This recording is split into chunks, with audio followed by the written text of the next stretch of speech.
நம்மளுடைய தமிழ் சினிமா உலகத்தின் இளைய தளபதி என்று அனைவராலும் அன்புடன் அழைக்கப்பட்டு வந்துட்டு இருக்கவர் விஜய். அவருடைய பிறந்த நாளான இன்று விஜய் சாரோட ரசிகர்கள் வந்துட்டு சூப்பரா செஞ்சிருக்காங்க. தமிழகமே வந்துட்டு விழா கோலமாக இருந்துச்சுன்னு சொன்னா கண்டிப்பா அது மிகையாகாதுங்க. மேலும் சமூக வலைதளமான Facebook, ட்விட்டர் போன்ற அனைத்து வலைதளங்களிலும் விஜய் சாருக்கு வாழ்த்துக்கள் குவிந்த வண்ணமே இருந்துச்சு. மேலும் விஜய் சார் குறித்து வாழ்க்கை வரலாற்று செய்திகள் குறித்து ஏகப்பட்ட செய்திகள் வெளிவந்தமே இருந்துச்சுங்க. பல சினிமா செலிபிரிட்டிஸ் எல்லாருமே விஜய் சாருக்கு அவங்களுடைய ட்விட்டர் பக்கத்திலேயோ Facebook பக்கத்திலேயோ வாழ்த்துக்கள் தெரிவித்து வந்துட்டு இருக்காங்க. பல பேர் விஜய் சாருக்கு நேர்ல போய் வாழ்த்து சொல்லியிருக்காங்க.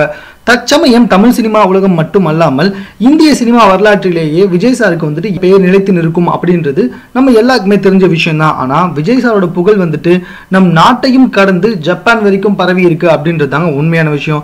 எதுக்காக இப்படி சொல்றோம் அப்படின்னு சொல்லி பாத்தீங்கன்னா, ஜப்பான்ல நம்மளுடைய விஜய் சாரோட பிறந்த நாளை ஒரு ஹோட்டல் வந்துட்டு பயங்கர கோலாகலமா கொண்டாடி இருக்காங்கன்னா பாத்துக்கோங்க.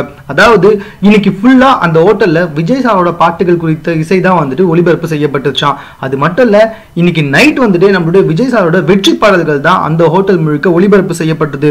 இது எல்லாத்தை விட ரொம்ப முக்கியமான விஷயம் என்ன அப்படின்னு சொல்லி பாத்தீங்கன்னா, அந்த ஹோட்டல்ல சில டிஷ்ஷுக்கு வந்துட்டு இன்னைக்கு விஜய் சாரோட பேரை வச்சே சர்வ் பண்ணிருக்காங்களாம். இதனால விஜய் சாரோட புகழ் வந்துட்டு உலகம் முழுக்க பரவி இருக்குன்னு சொன்னா அது கண்டிப்பா யாராலையுமே மறுக்க முடியாத ஒரு விஷயமா தாங்க இருக்கு.